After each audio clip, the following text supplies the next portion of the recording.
Hey, vinyl community, it's Doodad Dave here, finishing up my 1975 part 4 that I've been promising you. So let's head out into it. So first off, we've got a slammer, 7 times platinum, Fleetwood Mac 1975.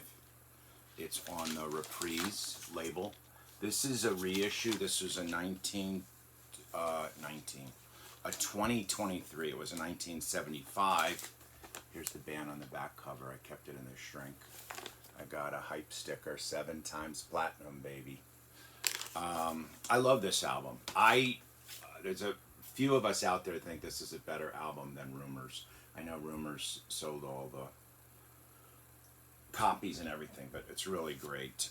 Lindsey Buckingham and Stevie Nicks, along with Mick Fleetwood and John McVie, and of course Christine Perfect McVie, Monday Morning, Warm Ways, Blue Letter, Rhiannon, Over My Head, Landslide, Say You Love Me. I mean, there were a lot of World Turning, there were a lot of hits, and AOR, adult-oriented radio hits on this. Recorded at Sound City, engineer Keith Olsen, who also did the Grateful Dead's Terrapin Station, and a lot of other stuff, of course. Great album. Waddy, rhythm guitar, and Sugar Daddy. There you go, Waddy Wachtel. So, yeah, you've got Mick and Mac there. Mick Fleetwood and John McVie of the Fleetwood Mac. So 1975's Fleetwood Mac, self-titled. Okay, next up we're going to move to a little jazz. John Hendricks on the Arista label. There's John. And John Hendricks was in a vocal jazz group in the late 50s, early 60s called Lambert, Hendricks, and Ross. I guess it was really 60s. Annie Ross and, what was Lambert's name? Dave Lambert. Dave, like my name. This is an interesting record. He does some nice covers. Naima on here, Flatfoot Flugie. He does Blues for Pablo, the Gil Evans thing. So he does some Miles and some Train, the Naima, a Hubert Laws tune. Pretty interesting with the vocals. And he's got Ben Sidran on piano, Pointer Sisters on Flatfoot Flugie, that first, which I think is a 30s, they said it's a 30s cut. Melvin Seals on the organ. Grateful Dead people also might know Melvin Seals from the Jerry Garcia band later on. And it was cut in, remixed in LA, but I believe this was recorded. Boz Scaggs, guitar lead on No More. So there's some pretty cool guest people on this John Hendricks album. Tell Me the Truth on Arista. And wanted to see where it was recorded, but San Francisco, Wally Hyder. Yeah, I thought so. San Francisco, because it's got all the Melvin Seals and Boz Scaggs and those guys. Eddie Duran on guitar. I think that's from Duran Duran. And yeah, nice album from John Hendricks. You check out Lambert, Hendricks, and Ross. It's really great as well. 1975. Now, this album was released in 1975, but it was recorded, as many people know, the Basement Tapes, Bob Dylan and the band in 1967 at Big Pink. The music from Big Pink. Here's the Columbia label. Take it out so you can see it. And multi-eye there. I believe this is an original. I mean, I got this pretty far ago. They're all on here. Richard Manuel, Robbie Robertson, Levon Helm, Rick Danko, and Garth Hudson, who just passed away. They're all passed away now because Robbie passed last year and Garth passed this year. This is a great album. Not only is the artwork great on it, and here they are. I assume that was taken in the basement at a Big Pink, where they actually recorded the Basement Tapes. But you've got odds and ends. You've got Yazoo Street Scandal. You've got Tiny Montgomery, Too Much of Nothing, Ain't No More Cain, Down in the Flood, Open the Door Homer, This Wheels on Fire, Tears of Rage. A lot, Wheels on Fire, Tears of Rage, of course, were on the band did by themselves. Dylan wrote them with them, of course, on Big Pink, but these are versions with Dylan singing, I believe, on Tears of Rage and Wheels on Fire. You Ain't Going Nowhere, Don't You Tell Henry. I mean, everything on here, Clothesline Saga, Bessie Smith. It's just, we're all going to that $1 Million Bash. Everything on here is just primo. Great, great stuff. Basement Tapes, Bob Dylan and the band. Moving back to jazz, and people know in 1975, fusion was very big, and the jazz rock. You had the Brecker brothers. Now, they had been on an awful lot of people's albums. Everybody from Paul Simon to James Taylor. I think they played with everybody. Everybody you can imagine. The Breckers turned up on. This is their first album, the Brecker Brothers Band, and it is a humdinger of a band. Here's also on Arista. Interesting. 2 1975 jazz albums, and they're both on Arista, so that tells you what Clive Davis was doing at that. Will Lee on the bass, Randy Brecker on the trumpet, Michael on the tenor, Dave Sanborn on alto, Don Grolnick on keys, Bob Mann on guitar, Harvey Mason on the drums, Ralph McDonald on the percussion. Recorded at Secret Sound Studios, New York, January 75. And special thanks to, no surprise there, Clive Davis. Really, really great. And you can see the Brecker brothers on, one or both of them on an awful lot of people's albums. And jazz albums, of course, too. I believe it was Michael passed away, but Randy's still around and fronting a band. I think he's going to be at the Iridium here in New York soon. Okay, Brecker Brothers, their first one. Next we have some, interesting, I kind of call this prog, and I thought Gary Wright was English, but it turns out he's American. Go figure. And this is Dreamweaver, which had the big hits, Dreamweaver and Love Is Alive, 2 huge 75 hits. Couldn't go anywhere without hearing those. And you got Rick Derringer on this, Ronnie Montrose, some really nice people backing him up. David Foster on the pianos, who backed up so many people, of course, and is just a tour de force, arranger, producer, composer.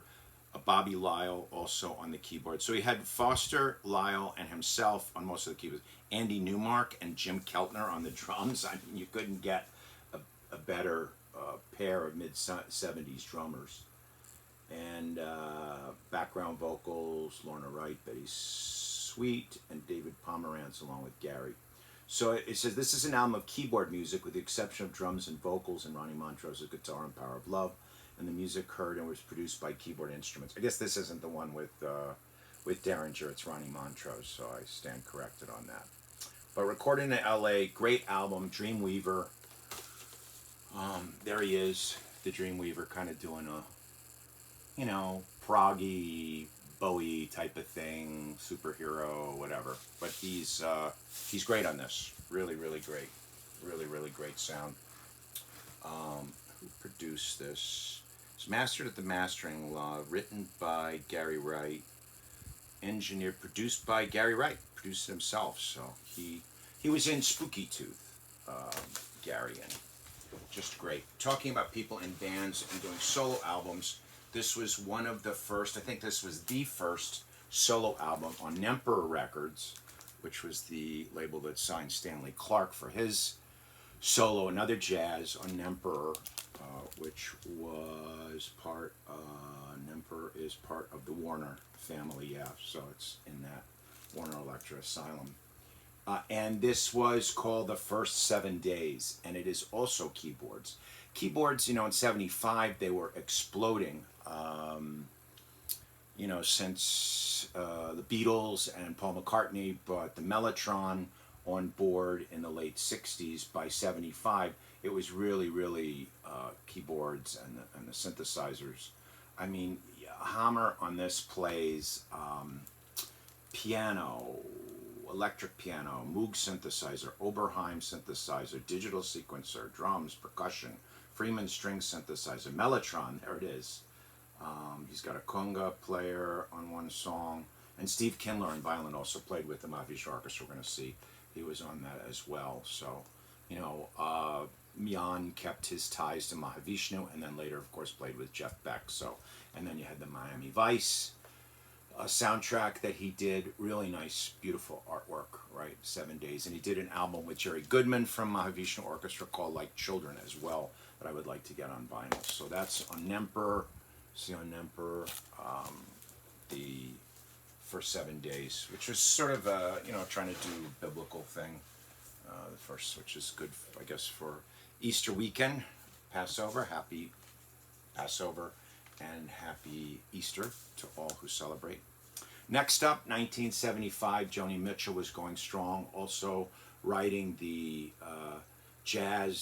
rock jazz fusion wave on The Hissing of Summer Lawns, one of my favorite of hers. And I really didn't feel Court and Spark was jazzy, but I felt she really went out on a limb with this album in a good way. You had Tom Scott and the LA Express. There's Joni in the Pool. She really did some fine writing, talking about the suburbs, and it's on Asylum, the Asylum label there, the Blue Cloud Asylums.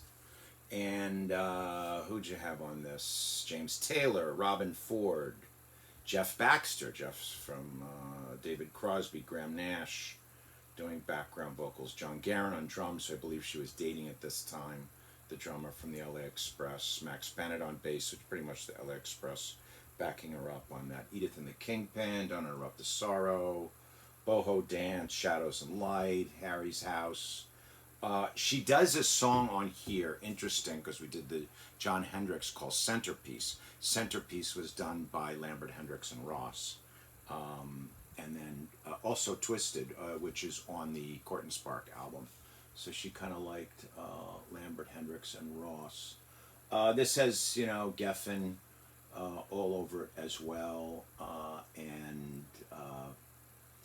Just great writing, very good sounding album, Hissing of Summer Lawns.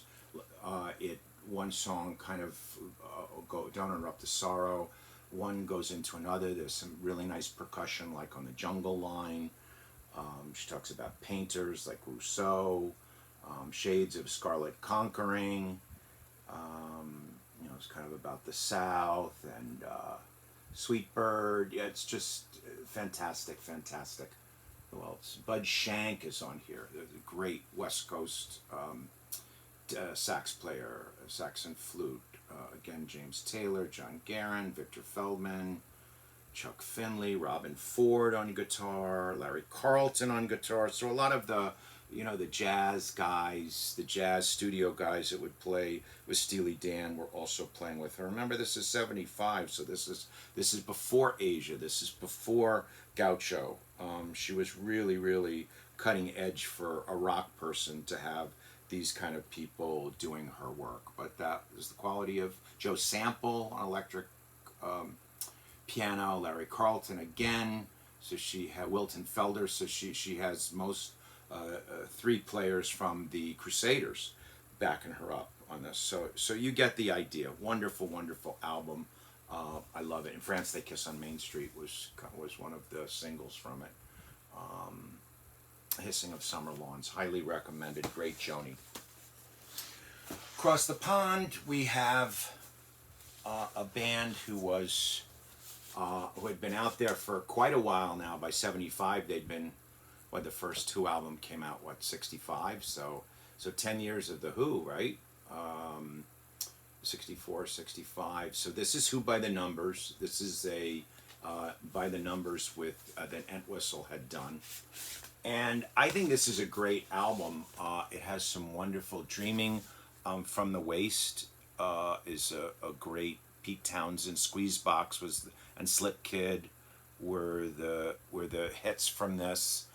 There, however much I booze, so you know what Pete was doing. He was starting to get sober, or at least identify that he had a problem. And you know, there weren't the hits. This is not a Who's Next or even a Quadrophenia. It's a different kind. Piano, Nicky Hopkins on quite a few. They were all in love. Three songs. And anytime Nicky Hopkins sounds out, Doug Sachs did the mastering. Spelled Sachs, I believe. Doug Sachs spelled his last name Sax. So I think it's misspelled. It's on MCA. It's the MCA labels. Who by the numbers. Any Who is good Who in my book. This is, I'd say this is a solid 4-star. You really have to sit down and listen to it. Really interesting song selection on here.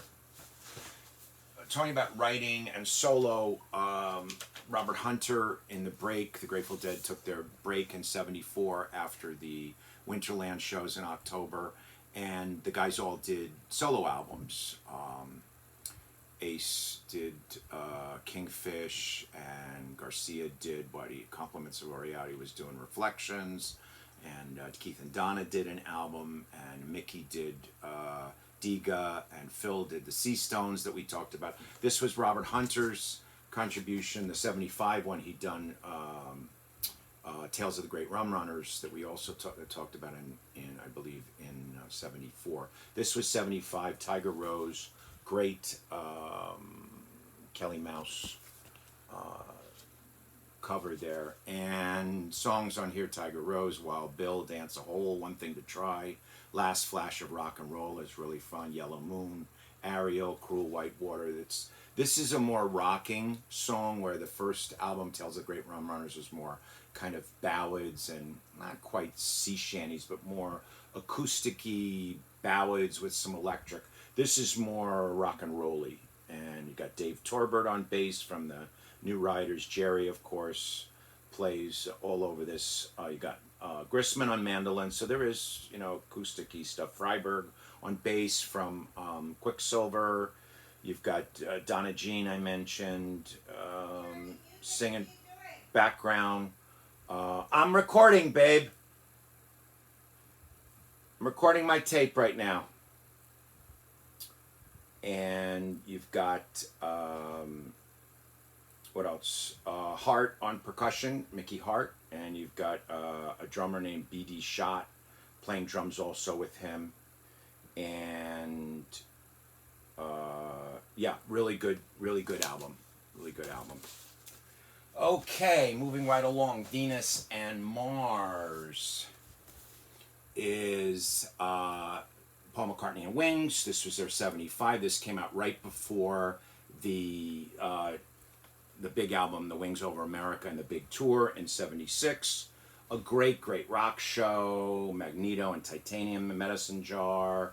Listen to What the Man Said was a hit from this. Real, you know, Spirits of Ancient Egypt. Really good playing on this. Denny Lane and Paul with Linda. He also had Jimmy McCullough playing guitar. He had two drummers. Joe English dropped out, and then I think somebody took over. Jeff Britton was on. Alan Toussaint is on here because he went to. That's right. He went to New Orleans and recorded part of this down there. Really good. Interestingly, he would do Live and Let Die, which took place in New Orleans too. So Paul loves his New Orleans. Really nice. Letting Go.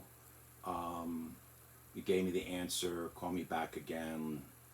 And I mentioned Listen What the Man Said. And this was recorded at New Orleans and at Wally Heider in L.A. L.A. Wally Heider.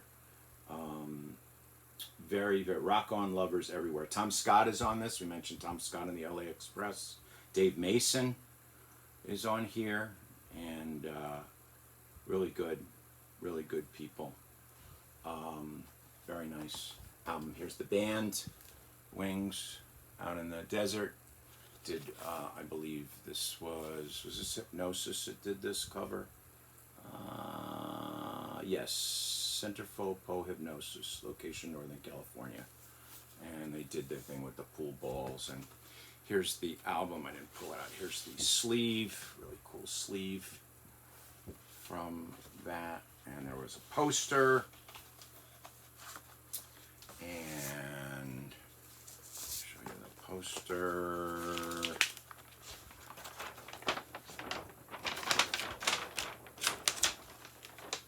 There's the poster of Linda and Paul on the streets, I guess, of New Orleans. And there was a sticker, and on mine, somebody put the sticker right on the label, which hasn't really affected the playing of it. On Capitol, the Wings, the original American label of the Beatles. So it was back on Capitol after being on Apple. I think this was the first one. This has some others. This is another poster. So there was a lot of giveaways with Venus and Mars.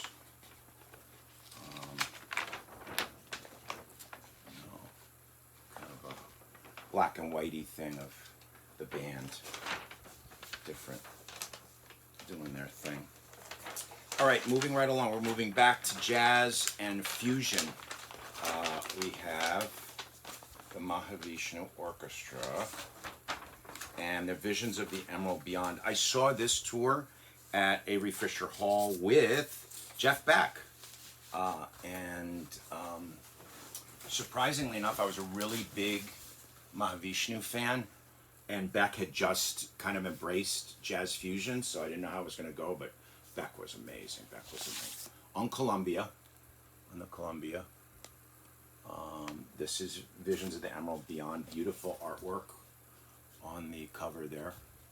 And this is Mahavishnu Part 2, which had Jean-Luc Ponty from the Zappa Band, Ralph Armstrong, a monster bass player, Narada Michael Walden, who went on to be a producer on the drums. I mentioned Steve Kindler. He's one of the he plays the cadenza in Pastoral. He's also the first violin. Gail Moran, who was a keyboard player and vocalist. She does a lot of the female vocals, which are very beautiful. And she also later married Chick Corea, another big name in jazz fusion. So that's Visions of the Emerald Beyond. Beautiful album. Really, really good. Eternity's Breath, Part 1 and 2. Lila's Dance. There's On the Way Home to Earth, Can't Stand Your Funk. So it's got a lot of funk and soul elements in it. It's got some pastoral, some symphonic, as well as the jazz and McLaughlin. And he plays acoustic and electric on this, of course, and he's brilliant. All right, moving right along, talking about brilliance. This is a much maligned album. People that know me, I'm a really big fan of this album. A lot of Allman Brothers people aren't. They felt it was a real letdown after Brothers and Sisters, and of course the live album. Win, Lose, or Draw. It was released in 75. I put it on a 74 list, and somebody corrected me, so it was 75, so I'm bringing it again. Cool cover. You got the playing card motif, and that's the Underground in Atlanta, which was kind of, one of their big places that they played, the Allmans being, headquartered in Macon, which is down the road from Atlanta. There's the card table, which says a lot. And there's a great Dickie Betts song on here called High Falls that he used to open his solo show when I saw him at the Tarrytown Music Hall. Last time I saw him, I think it was 2013. He opened with that. Louisiana Lou, 3-card Monty John, another Betts song.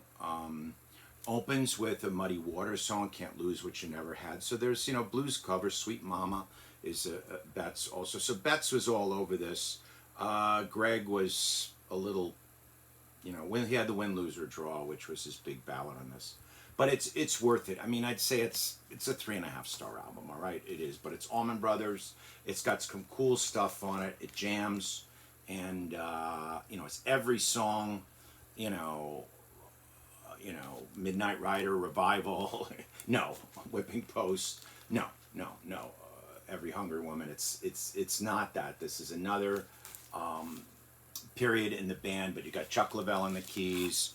Really love this band. Lamar Williams on the bass. Dickie holding down the guitar place, and Greg and the two drummers, J-Mo and Butch, and it's great. It's got a textured cover with the card motif, the playing card motif. All right, win, lose, or draw.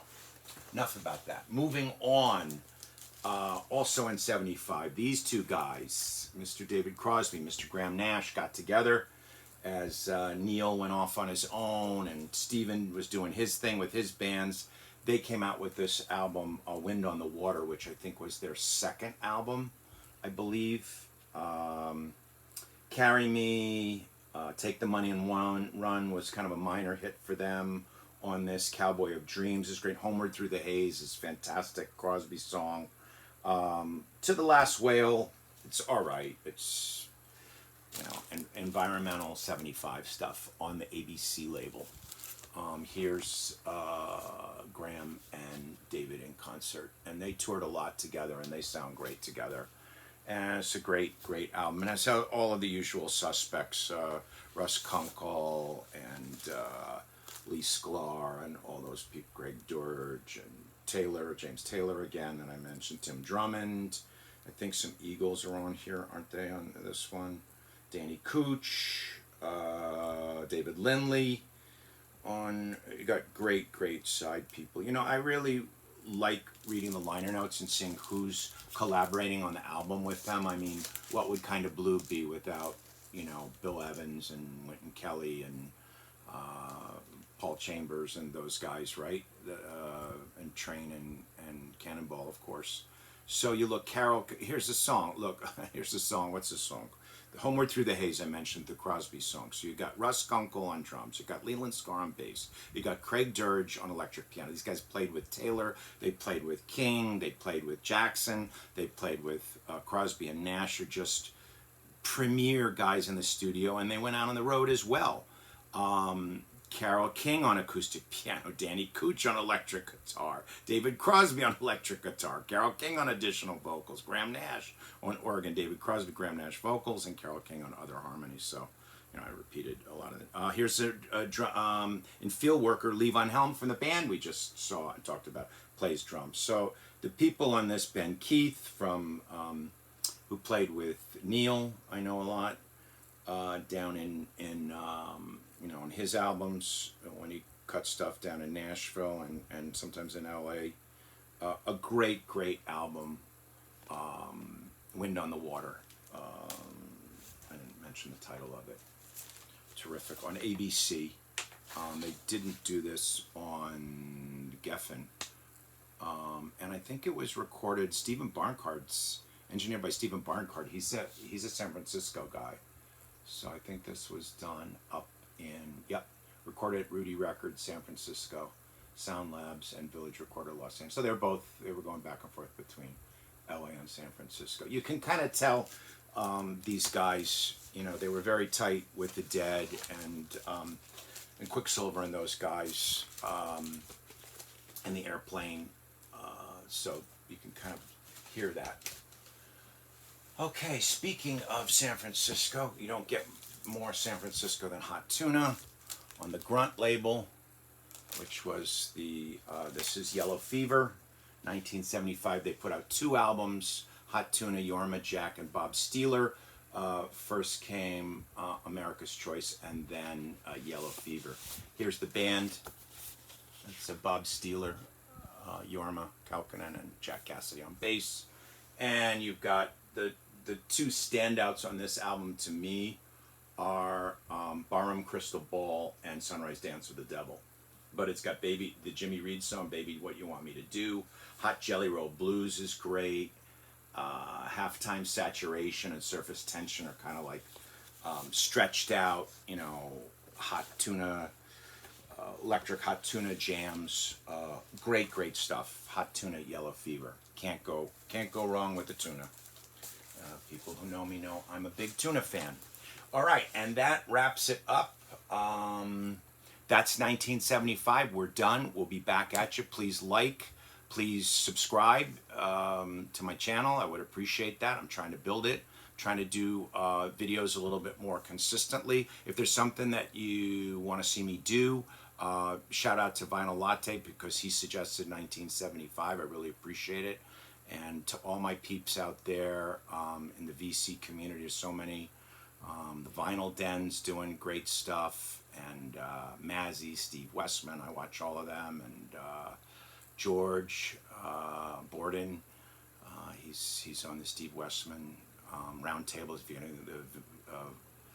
the audiophile roundtable is really, really good. I highly recommend that. And my man Tony's LP or Us, I'll put a link to that. And Kenny's audiophile, love his jazz stuff out of California. We'll see you soon. Have a happy Easter. God bless. As Kenny always says, keep the peace. All right, take care, guys. Bye.